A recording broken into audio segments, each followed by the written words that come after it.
Welcome to our second episode of Mindful Techie Tuesdays with Meico Marquette Whitlock. Meico, welcome back again.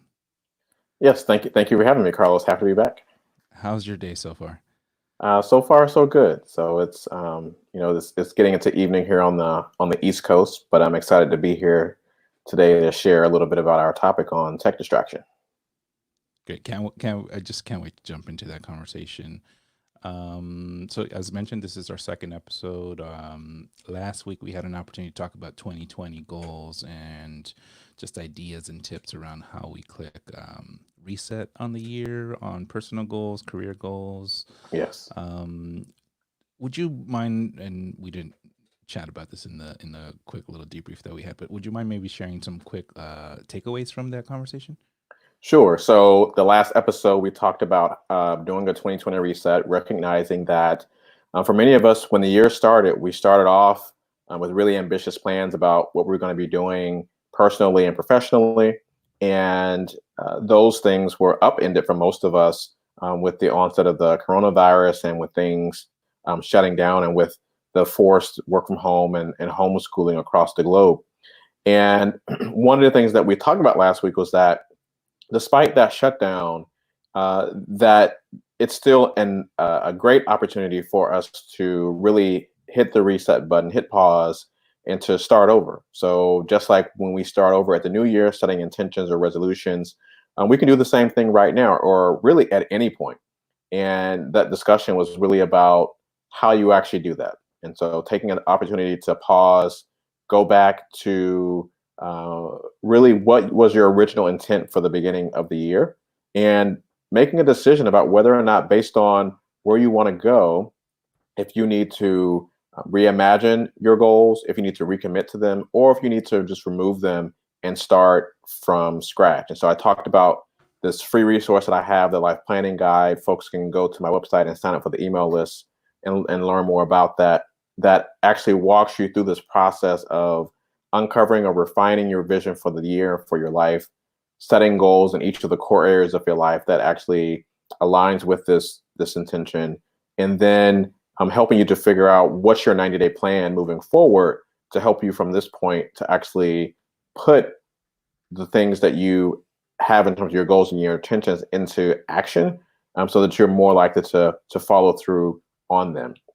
So the larger message is that why we're doing the work that we're doing, and our mission personally, professionally, That hasn't changed, but what has changed is the how. So the why hasn't changed, but the how has changed.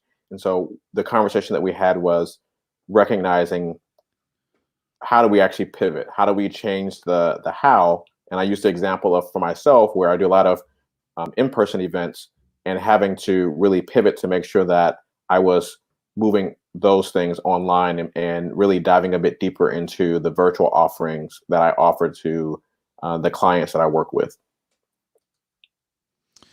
Yeah, I mean, I really enjoyed our conversation last week, and I'm really excited about today's topic around just technology and the potential distractions that come as a result of having too much technology at our fingertips in some Yes, instances.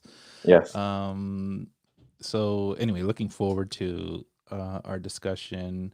I want to use this opportunity to welcome those that are viewing this episode, either live or on replays. Thank you for joining. Um, Miko, we're going to dive right into the topic at hand. Um, what are some common issues you see with technology as it relates to distraction, burnout, folks feeling overwhelmed? So great question. So on this particular topic, I work with organizations and individuals in a number of different areas. So one is around digital wellness. This is related to the tech distraction piece, the tech addiction, the overwhelm, the burnout piece. So that's one area where we work with folks. The other is how to effectively work from home and how to manage a team virtually or remotely. And then, of course, this is more pronounced now with the fact that many of us are working from home. And if we have kids or we have children that we're taking care of, many of us are struggling with how to manage screen time and homeschool at the same time. And so working with parents and working with kids around screen time are some of the areas that I work in primarily when I work with organizations and I work with individuals.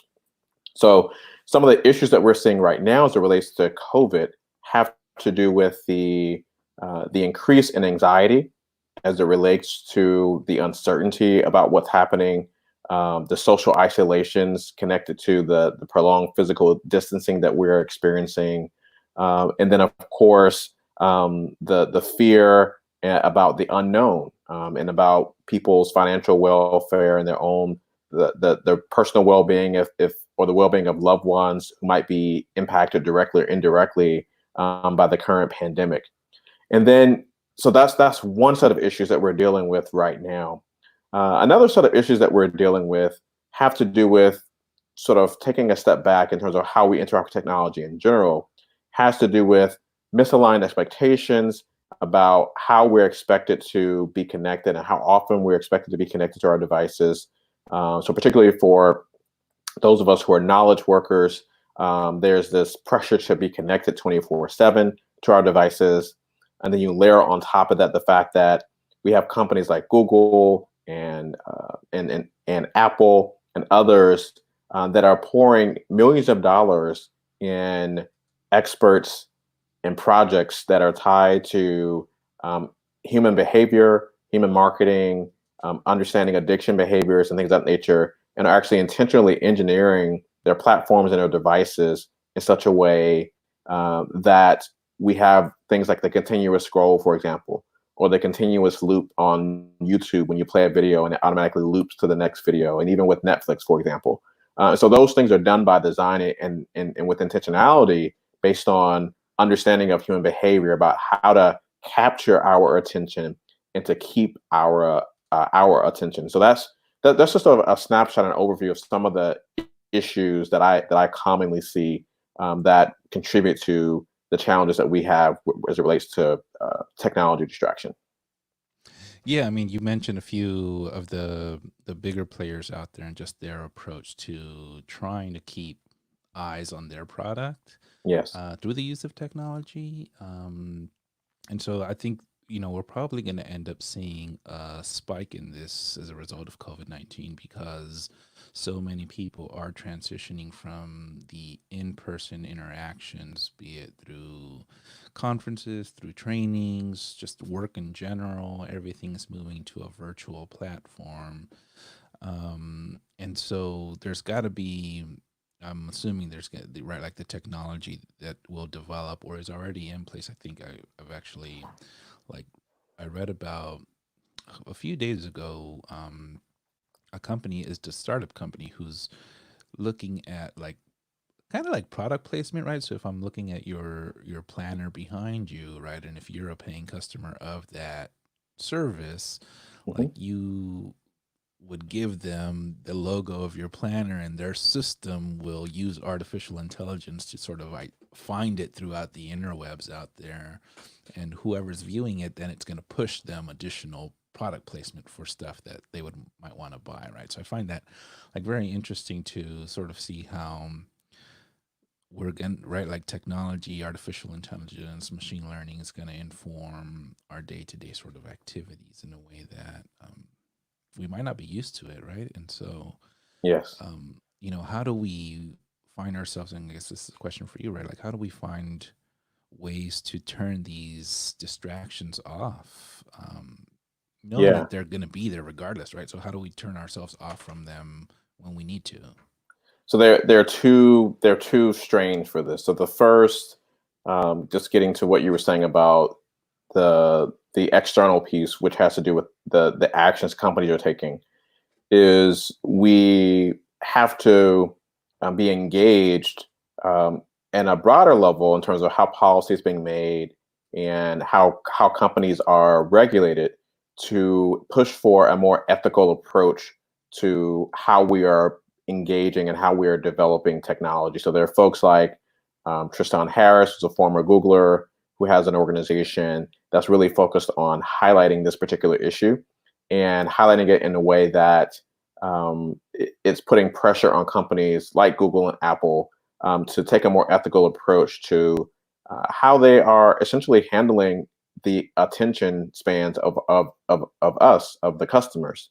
And so you've had, as a result of that, you've had initiatives such as the screen time setting an application through the iOS devices that's now available to help folks more effectively monitor their usage and to track their usage and to really balance it in a way that they're able to benefit from the tools but not be overwhelmed and totally consumed by it. So that's one aspect of it. We need a group of folks that is like the Tristan Harrises of the world, that's writing about this, that's talking about this, that's lobbying for change internally and externally, and putting pressure on companies to think more ethically about the work that they're doing and the products they're creating. The other aspect of it, which is really where the bulk of my work focuses on, is on the interpersonal aspect of it. So what are the things that we can do as individuals, as teams, as organizations to raise our awareness and to more effectively leverage these tools? And so one of the things we have to do is to first understand, when we talk about technology distraction, what is distraction?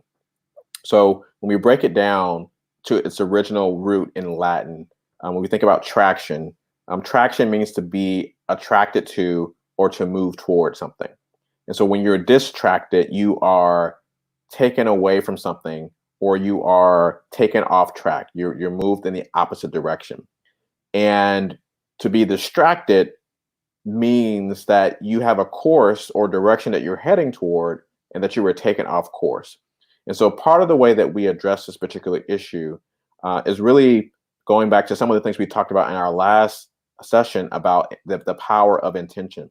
We are, I like to say, we're suffering from a widespread epidemic of intention deficit disorder, or IDD. And what I mean by that is that many of us are walking through life, personally and professionally, without a real clear understanding of why we're showing up from moment to moment. When we're at work, when we're checking email, or when we're in a meeting, we're looking at our devices. We're doing it mindlessly. We're not really clear about why we're doing it and how it's tied to a larger intention or goal that we have for our day or for our week. So part of it is understanding distraction and understanding it, how it connects to our intention. It also involves us understanding that when we talk about distraction, distraction is a natural part of the human experience. So it's not something that goes away. It's one of the things that we are wired for. We're actually wired to be constantly seeking new and different things. And so the technology that we're talking about is simply the latest form of distraction. But this aspect of our human nature is something that has been important for our very survival, right? We had to be constantly on the lookout for the lions, the tigers, the bears, and any other threats, right? It just so happens that we live in a different world now, and that part of our human nature is perhaps serving us in a different way, and we have to learn how to manage that more effectively. Hmm. So one of the ways that we can do that is by understanding that with distraction, we have triggers, internal and external triggers. So our internal triggers, as Nirayal says in his book Indistractable, as he describes, he has a model that talks about what it means to be indistractable, as he would term it. That you have your internal triggers, which are essentially your thoughts, your emotions, things of that nature that are connected to actions that you're taking. And then you have your external triggers, which are things that are in your environment, for perhaps a sound or like the ding of your phone, for example, letting you know you have a text message that distracts you and that captures your attention, right? Right. And so when we understand the nature of internal and external triggers, we can also begin to dig deeper into, over the long term, into exploring how and why we're distracted and what to actually do about it. So, as an example, if you are constantly distracted by email, and you were to ask yourself, okay, what are the triggers that are actually tied to this? Well, I, as an example for myself, in some cases, I use it as a form of procrastination. In some cases, I might be in a place where I might be fearing that I might be missing out on something important, Right. right? And so that's important and that's powerful. So if I understand that, then I can get at perhaps a solution that's going to be long term and sustainable. So if I know that my internal trigger is tied to a fear of missing out, then perhaps one of the things I can do is to uh, effectively communicate to my colleagues, to my family members, hey, I am going to be working during this chunk of time. If something is urgent and important, here's how to really reach me. Or maybe that's an opportunity for me to use my out of office reply in a really creative way. If I'm really have to be working on something, I have to be away from my desk or away from my email, but I don't want to miss something important. Using that as a tool to communicate. So that's just one simple example to explain how this all connects and how we can, for ourselves on an interpersonal level, begin to deal with this in a more sustained way beyond just like install this plugin or install this app. Right. Well, and part of what you were just sharing, right, is we're talking about technology and its potential for distracting us on our regular basis to remain focused with the task at hand in many instances. But I Yes. think part of what I heard in what you were saying there towards the end is how do we combat it, right? And so in part, there's an opportunity to combat it with technology, right? So let's make use of that same tool potentially to let the phone itself, the tablet, our colleagues, our family be notified of our need for downtime or focus time, depending on the circumstance, right? So I think one of the things that you touched on was like screen time from Apple, and I think it's an Apple product, and I use it on my devices to limit the amount of time I spend on social media, right? So Yes. Facebook, YouTube, Instagram, I go in there and I set my boundaries to like 15 minutes on a daily basis through that Yes. platform, right? And so anytime I go beyond 15 minutes, I get an alert saying, hey, you're at 15 minutes. Do you want to extend it by 2 minutes? Do you want to extend it by 5 minutes? Or do you want to be off completely for the rest of the day? And so that helps at least eliminate some level of distraction. I think perhaps, and maybe you can speak to this, right? Like what would be challenging is many of us have access to multiple devices, right? So you Yes. might have Instagram on your phone and on your tablet, and now Instagram is making it so easy to watch like their IG live videos on a desktop, right? Yes. There's a lot of purists out there that say like no, like how to, like it's mobile based and that's where you appreciate it the most, but I Yes. think the reality is that Instagram is getting at what you're talking about, right? Like just the need for getting eyes on their content. And so why Yeah. not make it easy for people to access an Instagram live on all platforms, right? And that adds to distraction. So curious to Yes. hear any additional thoughts on your end about that. So part of it has to do with, as we understand the context, right? So I explained the external context in terms of the way the companies are intentionally designing the devices to capture and to keep your attention.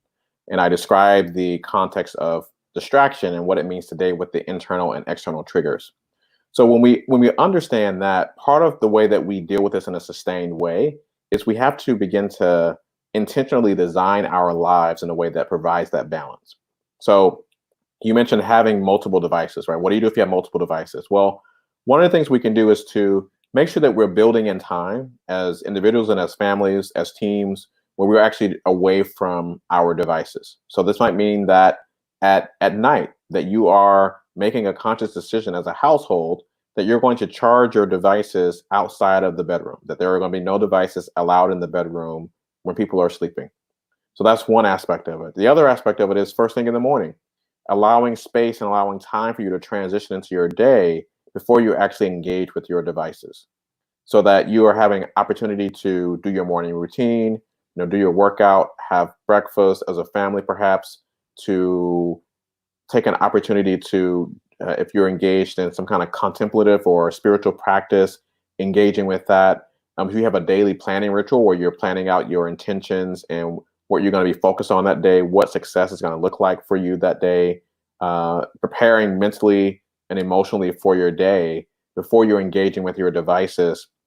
Having rituals like that does a number of things for you. Number one, if you, as you're planning your day, you're clear about what your focus is, even when you're distracted, getting back on track, on task is in some ways easier because you know what you're getting on task for, right? But Mhm. if you start your day and you're not really clear about what your priorities are, then it becomes harder to do that, Right. right? So one of the pieces of data that I really talk about in my trainings is there was a Gallup poll that was conducted a few years ago, not too long ago, and in the Gallup poll they asked workers around the world what were their top workplace distractions, and of course on the list were emails, social media devices, smartphones, things of that nature. But one of the things that was at the top of that list that really stood out to me was that folks that wanted the number one distractions is actually having a lack of clarity about what they were supposed to be doing, Mm. which means that we have in the workplace a number of folks that are leading and managing that aren't setting real clear intentions, visions, and priorities for their teams, which Right. makes it more likely that they're going to be distracted by their devices because when they try to get back on track, they're not clear about what they're getting back on track for, right? So remember to be distracted. You part of this just distracted is it implies that you are being disconnected or taken away from something. What is the something? We have to define that clearly. So having a regular weekly and daily planning ritual as you start your day, start your week is important for that. And then of course, our brains need time to need time to recover and to rest away from, and our eyes as well, right? It needs time to recover and to rest away from the devices. And so when we allow that, of course, we're able to come back refreshed. Our sense of self-regulation, so that we are able to, more effectively manage any potential distractions, get back on track quicker, that kind of thing. Um, we're more likely to be able to do that effectively when we're well rested, right? When we've Mm. had a break away from the devices, both from a physical and a social and emotional aspect, but also in terms of just thinking about like the eyes just needing an opportunity to rest as well. Yeah, I mean, how many folks out there, including I guess even myself on occasion, are right like this? And we talked about this last week around just like potentially designating a charging station within one's house that's not in the bedroom, right? As an Yes. example. But for those of us that are not quite there yet, right? Like how many folks out there, as soon as that alarm goes off, the first thing you're doing is you're going through your social media feed, you're going through your Outlook feed, you're going through Yes. task, right? Like you should just get started and connected in that way. Yes. Um, and almost walking through the day zombie like, just connected to like what's Yes. at your fingertips, right? So some tips I think I'd be interested in, and I'm sure we'll get to it here as the conversation evolves, right? Like just tips to overcome this need of, right, because we've developed habits, so this need to just feel like we need to be connected, and this idea of FOMO, as you've Yeah. mentioned. And actually recently, just following your social media feed, speaking of, like you've been talking about, how do you say, JOMO, is that what, Yeah. JOMO. So JOMO, joy of missing out. Yeah. joy of The, missing out? Can the you speak to antidote that? for FOMO. Yeah. Can you share a So little bit about that? yeah. So FOMO, or fear of missing out, is essentially an anxiety that we have when we fear that we're missing out on something that other people are doing, right? So we fear that other people are doing well, they're enjoying something, or they're having an experience that we are missing out on, and so we have fear of missing out, or FOMO. Another way that this manifests, outside of just the personal context in which I just described, is also in the work context where, for example, where we're working from home now, for many of us, your boss can't really see you. And so how do you indicate that you're actually working? And so do you fear that you're going to miss an email, you're going to miss a Slack notification, and if you respond 2 seconds too late, that somehow that's going to reflect poorly on you? So that's also tied into what we think about when we think about FOMO. Yeah. Now, joy of missing out is the opposite of fear of missing out. Joy of missing out is essentially recognizing that there's no way in the hyper complex world that we live in that you're going to be able to keep up with the vast volume of things that people are doing, and the vast volumes of information, the vast amount of technology and tools that are coming out on a daily basis, right? It's about recognizing that your time, your attention, and your energy is finite, and that you can't possibly, even if you were able to be awake 24/7 and be at your peak 24/7, that still would not be enough to get Mhm. through all the stuff that's out there, right? And so JOMO, or joy of missing out, is this state of mind where you get to a place where you recognize and you accept that those are the constraints in which we're operating in, and you identify what your core priorities are. You identify what's important to you, and you are comfortable with missing out Yeah, joyfully on all the rest. So that's you're great. you're I mean, you're you're, ma- you're making a concerted effort to say, well, yes, there are all these things going on. I can't keep up with that. Here are the 3 things or 4 things that are really important to me. I'm going to focus on those things, and I'm just going to be all right with missing out on the rest of it. yeah, well, and I think I was reading this article, the Harvard Business Review, around, it takes the average person in a work environment, and probably true just on a personal level, about 25 to 27 minutes to refocus on the Yes. task at hand, um, when they are interrupted, right? So Yes. the example that they were using, and I think we'll touch on this, and you've touched a bit on it already, is the idea of that email notification coming in, or that Slack message coming in.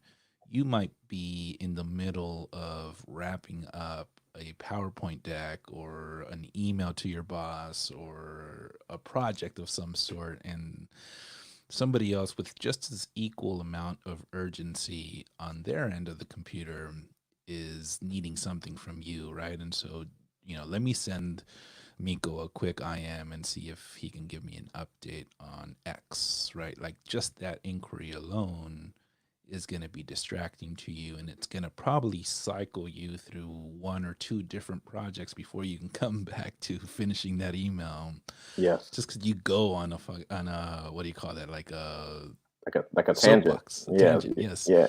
um anyway, so right, like, and you talked about, just at some point technology's got to help us out through this, right? So how do we use what's damaging us or distracting us to help us Yes. regain control of our Yes. attention? Are there tools out there that you're aware of that can, that we can start speaking to and maybe share with our group that's viewing? Yes, and so to your point, I want to point out. So when we talk about email in particular, it's estimated that we spend about half of our workday Yes. engaged with email, right? So reading, writing, responding to, getting back on track after engaging with email. Yep. And that means that we're spending half of our work week doing that, right? So like imagine if you could get half of your work week back, like how productive you could be. So just let that sink in. So you're Right. spending half of your work week engaging with email. Perhaps some of that is productive, but what if half of that isn't, right? So that's a quarter of your day that's gone that you could otherwise be spending on getting something important and done and being productive and effective. So when we think about that in terms of how we actually address this in terms of the tools that are available to us, um, one of the strategies that I share with folks is about turning off the unnecessary notifications. Hmm. So to do an inventory of your devices and to ask yourself which of these applications is mission critical, which of these isn't mission critical, and to turn off the notifications for the things that aren't mission critical. And for the things that are mission critical, going through the exercise of really questioning how often do you need to receive notifications. Yep. So one of the applications for the Androids, I know we talked a little bit about Apple devices, but one of the applications for Android that I really like and recommend is it's a notification manager called Siempo. And so you install this, and what it does is it batches your notifications so that you aren't getting sporadic notifications here and there. It batches them, and Mm. then you're able to see them all at one time and decide how you want to respond or how you want to engage. And so it allows you to have chunks of time where your attention isn't sporadically interrupted so that you can actually give your full attention and focus to whatever it is that you are focused on in that particular moment. So that's an example of a tool that you can use. So again, one strategy is turn off the notifications for non-mission critical applications, limiting the notifications or batching them for mission critical applications. And then you can use a tool like Siempo if you're using Android to support you with that. So that's one aspect of it. On the other side of it, so the non-technical application has to do with us as a part of the human experience Yes. actually effectively communicating, right, and proactively setting boundaries, right. And so during the last conversation, we talked about this tool that I have that helps you to set your rules of engagement, right, where you identify for individually. You can do this for your family, you can do this for your team at work, you can do this for yourself as an individual. But essentially, you're asking yourself a few key questions, such as what's my availability generally?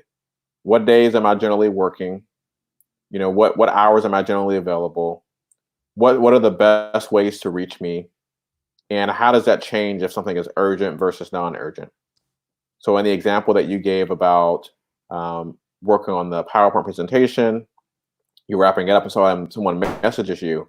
Well, what if you had rules of engagement in place that essentially said, if something is non-urgent, send me an email and I'll get back to you within the day, Yep. right? Or within 48 hours. If something is truly urgent, please send me a text message. And here's when you can expect a response. If I'm not available on something and something is urgent, here's who you should contact and here's how you should contact them. In that particular instance, the person who sent you that instant message asking for a project status update would know that, okay, number one, this is not urgent, so I can send an email. Or if it is urgent, then I can send a text message, right? Or whatever the other modality is that would then justify you taking your attention off of the PowerPoint to focus on a new thing, right? So if it's urgent and important, it needs to be done right then, dealt with right then and there. Then that's a solid reason for you to move off course to give your attention to the other thing. But if it's not, then here's the other way that you get your question asked and know that you're going to get it answered. Mhm. And then if you take it even further, as a team, you can then decide as a team what constitutes something that's urgent, versus something that isn't urgent as important.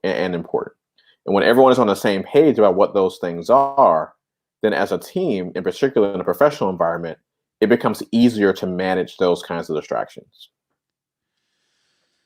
Yeah, I mean, I think the 2 points that you touched on here, right? Like one, the use of tech and what's out there, and then two, leveraging human resources or just the bodies around you as a team, as Mhm. colleagues, as supervisors, whatever the case might be, to help from the get-go just sort of be aware with this change in approach or strategy. And I think it has to be, especially if you're working in a team setting, right? Like it has to Mhm. be an all-in type of approach where everybody buys into this. I Yes. think at some point, right, like a respect for each other's time, right?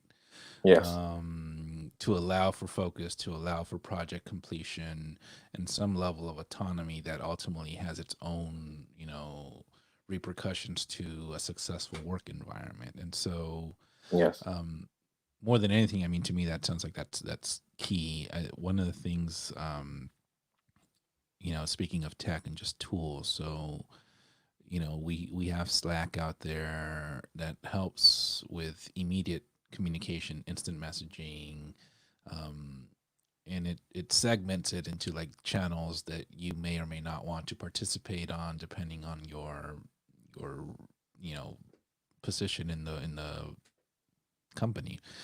Um, and then you've got like a Trello out there that folks are using to manage tasks or projects through little cards and assigning them to buckets. And so, right, like there's all these like extension of tools that a workplace is using. Yes.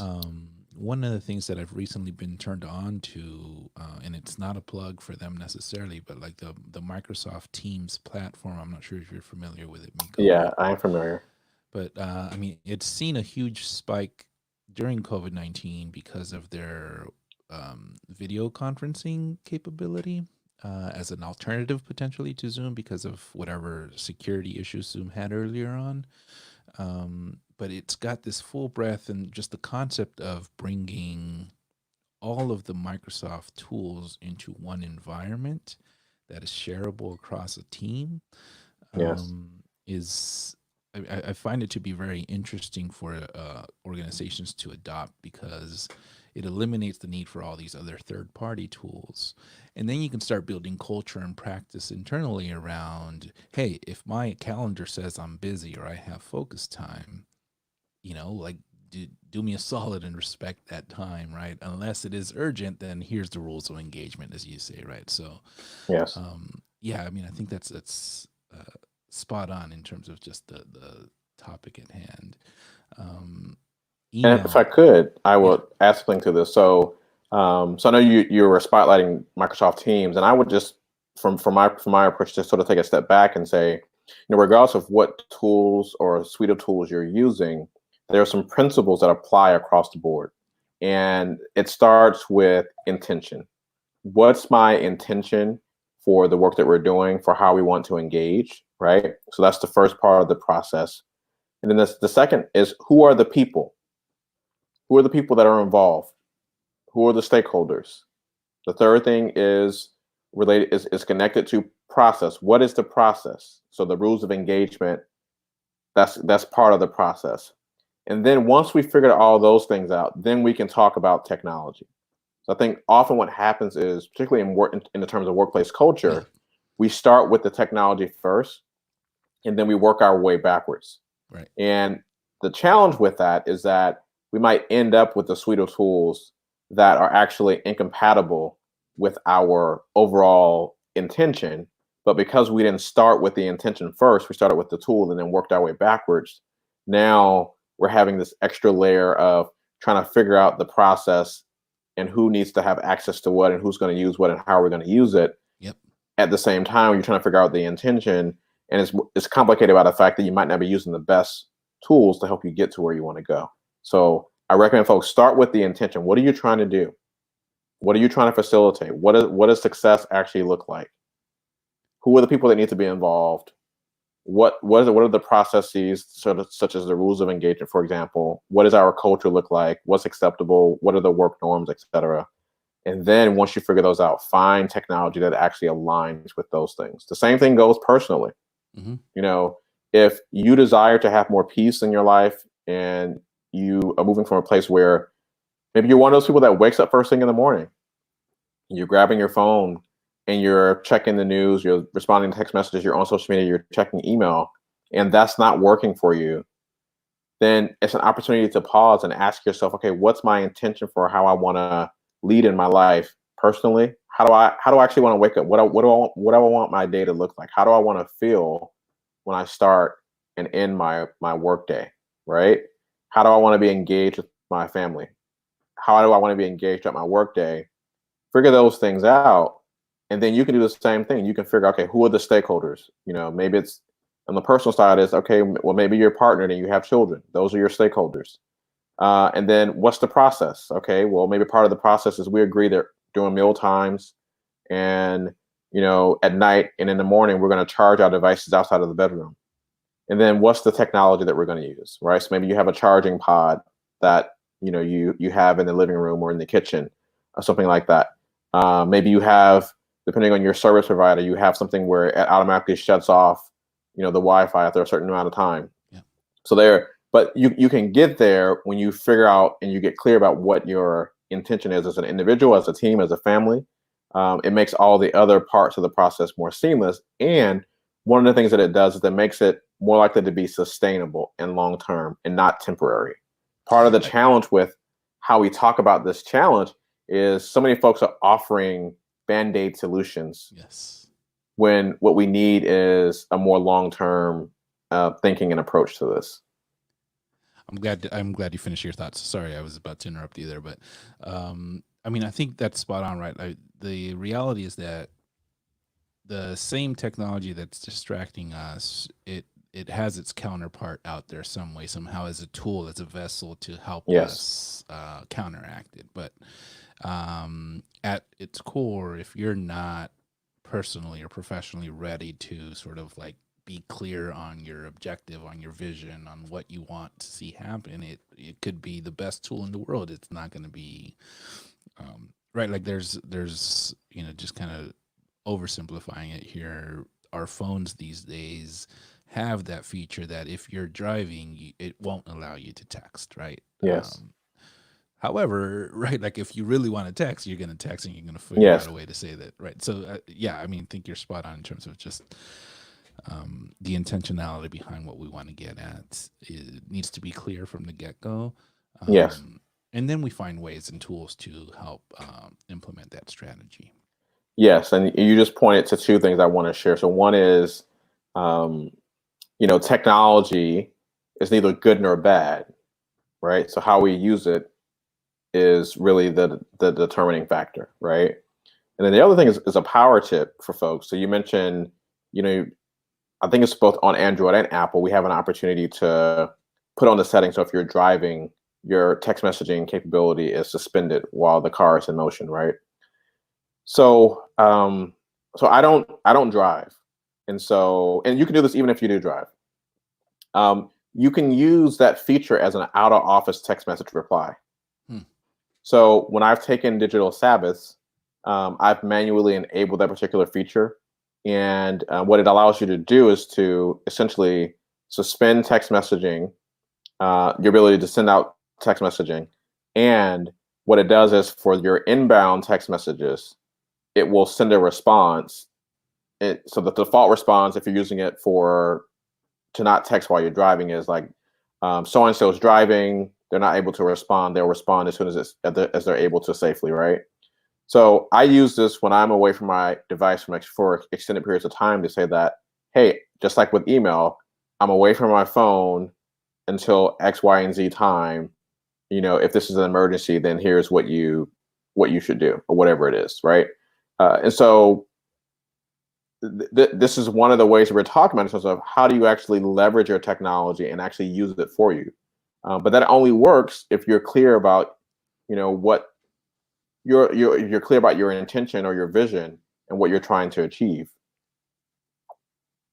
Yep. Um, let's see.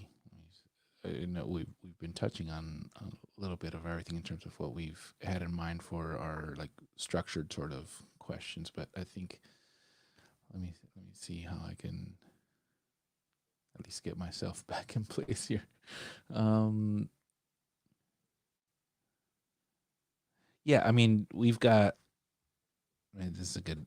We chatted briefly before the show started about COVID-19, what's happening on the East Coast, what's happening on the West Coast. Yes. There's a lot happening in the world of late, um, and it's increasingly harder and harder to shut it out, tune this information out, um, because the idea of FOMO, the idea of like shoot right, like how do I put myself into action and put myself into the mix so I can do something about the situation, whether at home, in my neighborhood, at work, whatever the case might be. Yes. Um, with that, right, like it becomes very consuming. So, how do we practice self care and this balance of too much information that's being pumped at us through the news outlets, through our social media feeds, Twitter? I want to talk about Twitter in a little bit as well. But anyway, can you speak to self care and just like the ability to tune out news, tech, whatever the case might be? Yeah. So, specifically when it comes to news, so you want to be engaged, but you don't want to be consumed by by by all the news and what's happening. And so, one of the things that I encourage folks to do is to narrow your focus to the things that you can control. So often, when you think about the news cycle, you're presented with lots of things that you really have no control over. So you really want to narrow your focus to the things that you can control. And there are tools like Feedly, for example. Feedly is an aggregator that you can use to proactively identify what are your credible news sources, and Feedly will aggregate those into one place in an app that's on your phone, your tablet, or on your desktop, and you can then have a go-to credible source for news information, and you can focus your time and energy on getting things that are going to be fact-based, getting things that are going to be complete. And what I mean by complete is releasing the need to follow incomplete breaking news. So that's one of the things that I have given up. So I recognize that it doesn't serve me, and that the way the news cycle is set up and the way that many of the news organizations function, is they draw out breaking news. Sometimes it's not really even breaking news, and it's almost more of a drama, more so than anything that's informative. And so I encourage people to get away from the breaking news, delete the apps that give you the breaking news alerts, and to focus on those sources that are going to give you credible facts about what's happening and what action you can take. Another strategy is looking at news summaries. So I typically look for news summaries, be it a podcast, for example, that is summarizing the news of the week and what's actionable, what's important, or a news. Some outlets do news recaps, news summaries during the end of the week and on the weekend. So those are opportunities to stay informed, but to limit the amount of time and your exposure to the news, and to really narrow your focus onto what you can actually focus on. And this gets to something that's really important, which is um, oftentimes, you know, what we learn through the news isn't anything that we can actually act upon. It's not anything that we can actually do anything about. And what that means is the time that we're spending consuming and being preoccupied by those things that we can't really do anything about, we're being distracted from our own personal and professional mission in Yeah. life. And what that means is that has a domino effect. And that essentially means that there is someone out there who needs what we're having to offer, but we're not able to give it to them because we've been distracted by this thing over here, right? So your organization provides housing to folks that don't have housing, right? They Yeah. provide shelter to folks that don't have shelter. So if you are and your team as a collective are constantly preoccupied by all the quote unquote horrible things that are happening out there in the world, you're just so overcome with emotion you're trying to figure out like how you can help, then that means that you're not able to focus on what's in front of you and what you can do and what you do have control over. So that means that there are going to be less people that are going to be served who actually need what you're providing. Right. And so I encourage people to narrow your focus to the things that you can focus on. Focus on your unique gift, talent, a way that you are being of service to the world. And of course, be informed, but don't be consumed by the constant, steady stream of news, because that's not going to stop. So use some creative ways, like apps like Feedly, looking at news summaries, looking at listening to relevant podcasts to stay informed, but to turn off all the other things so that you are making as much space as possible to actually serve. Because if we're all doing that, and we all have a unique way in which we are being called to serve, Yep. then we're all doing our part to address the issues that have been brought up to us. Let me kind of stay on this topic and maybe ask for additional thoughts or advice around this idea, right? Like, so everybody, especially these days, has good intentions or thoughts around like, shoot, I could be doing something more than what I'm doing now, right? Like, Yes. we've seen some groups, at least here locally to Long Beach where I'm at, like local groups just took fabric and started making face coverings for first responders, right? Yes. That was somebody's thought. That was somebody's objective. They rallied the troops and they got it done, right? Yes. There's a lot of folks out there that just have these like good intentions and these thoughts of saying like, man, if only I can do this, right? Or I'm going to get started on doing this. What is your advice to helping people see that through? Because in many instances, it's not seen through because I'm off to the next thought, right? Or off to the next sort of distraction, if you will. And that Yes. distraction can very well have its own set of good intentions behind it, but Yes. you're in a rabbit hole now, right? So how do you pull yourself out of it? So one of the things, particularly with COVID, I remind people of a few things. One is you don't have to make a big gesture in order to make a big impact. And so sometimes I think we feel like, oh, I'm not Oprah, I'm not Bill Gates, I can't go like drop, $100 million off for this charity, or jump off, thousands of test kits, or medicine, or whatever it might be in XYZ country or location. And it's important for us to come back to what do we actually have right now that we can make use of, and particularly if it's aligned with how we have been called to be of service. So, as an example, for me, I do a lot of virtual training, and by extension, I'm focused a lot on mindfulness with the work that I do, and I am well versed in virtual training. I have lots of resources available to me. One of the resources I have available to me is a paid Zoom account.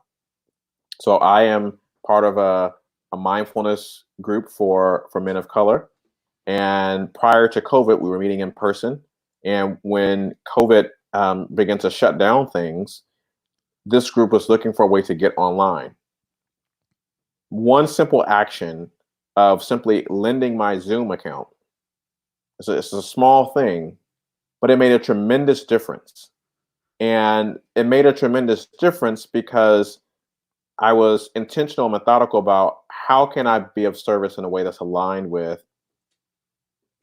my larger intention personally and professionally, that's not going to take me off course, right? So that I'm putting myself in a position where I'm not able to then serve at my highest and fullest level the other clients that I'm working with. So this is a way to serve, but then also serve in a way that was aligned, that didn't take me off course, able to simultaneously sustain my focus and my path, but also have an impact for this group that just needed a way to get online. And so the group leader, just so grateful and thankful to be able to have access to, a Zoom account to host this group, which is then bringing in other folks who otherwise would not have been connected, because we're bringing in folks that were meeting with us in person, but then we're bringing in folks from other parts of the world that are now able to participate in this because it's being facilitated virtually. So that's one example of how I would say, like, thinking small and thinking in a way that's aligned with whatever your current whatever your current sphere of influence and whatever your area of expertise is. Yeah. Whatever your whatever the space in which your mission, your vision, your intention lies already. Yeah, I mean, and that's an idea around just how do you keep mindful while using technology, and achieving your overall sort of personal mission, right? And I think that's uh, great for people to kind of see it that way. We all come to the table with our respective experiences and access to resources and information. So it doesn't have to be anything glamorous, but just right, like just being able to kind of focus in on execution potentially, right? And so, like, how do we? You mentioned a few apps thus far in terms of some Yes. recommendations for people to download potentially to gain control of this distraction that tech is causing. Are there any other applications out there or tools out there that you would recommend? And if so, why? So I love this question because it gives me an opportunity to remind people that um, there is no one app that is going to fix your life or all of a sudden make things better. Right. But one of the greatest apps that we do have is our internal app, right? And that's has to do with our self-regulation and our ability to be clear about our intention and making space for us to live and lead in alignment with whatever that higher intention is. So that's one aspect of this. And then the other part of this is giving ourselves the space and the time to unplug away from the technology so that when we come back to the technology, we're able to lead and to use that technology in a way that actually serves us as opposed to us serving it, right? Right. So this is critically important. So if I were to give folks a recommendation for an app, it would be to look inside yourself. Google has or one of the initiatives that came from Google is a mindfulness initiative called Search Inside Yourself, and I think that could not be more applicable in this particular instance, where the greatest app that we have is on the inside of you. Mm. And if you make space to cultivate that, then you'll be able to more effectively manage the external apps that are on all your devices. Wow, so much power behind those words just now. Thank you so much, Miko. You're welcome. Um, I think we're coming close to an end here. We've had a few people pop in and say hello and such a thanking us for the conversation. Nelly over in LinkedIn is saying great information. Thank you for sharing. You're Today I did a welcome. little thing, something a little different. So I went to my Facebook page just to kind of see if we can attract some additional eyes to our conversation, Yes, and we've yes. had some additional engagement there. Joseph Chicas is saying, "Great job, guys! Keep it up." We've got some visual cues up here in terms of like thumbs up and hearts. So there's a lot of what was said today that resonates with people, I think. Awesome. So thank you again for the time. Um, I want to hand it off to you just for the last few moments here and see if there's any additional thoughts or information that you'd like to share with the group around today's subject matter or topic, or just Yes. a reminder of just some of the work that you're doing. Yeah, so that I think there's nothing more critical than getting clear about why we're doing the work that we're doing, taking the time to develop those healthy planning rituals for our days and for our weeks. That makes it more likely that we're going to be able to more effectively navigate the challenges that we're seeing. So if folks are interested in staying connected, they want to learn more about some of these tools and resources about the work that I do, go to my website, mindfultechie.com, mindfultechie.com. Sign up for the email list. Click on subscribe, sign up for the email list. That is the best way to stay connected, to learn more about the work that I'm doing, to learn more about the tools that I'm talking about to help you really address this particular issue of tech distraction in a long-term sustainable way. So this isn't about tips and tricks and hacks. This is about long-term sustained transformation. So if folks are interested in that, go to the website, sign up for the email list. You can also follow me on LinkedIn where we're having this conversation, and on Instagram where I'm posting regularly to keep this conversation going. And I want to thank you, Carlos, for hosting this conversation and making your platform available for us to have this discussion. Yeah, Meico, it's been a pleasure. Thank you so much again for your time today. I look forward to our dialogue next week. Do you want to tease that a little bit? Well, we're going to have a special guest next week, and so you'll have to just tune in to see what we're going to be talking about. But we have some exciting topics that are coming up and exciting guests for next week that is actually going to extend today's conversation and I think add a different perspective and add a bit more tools to our toolkit to begin to address this issue with digital wellness.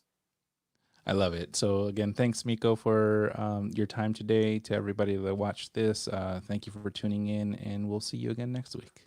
Have All a good right, day. take care.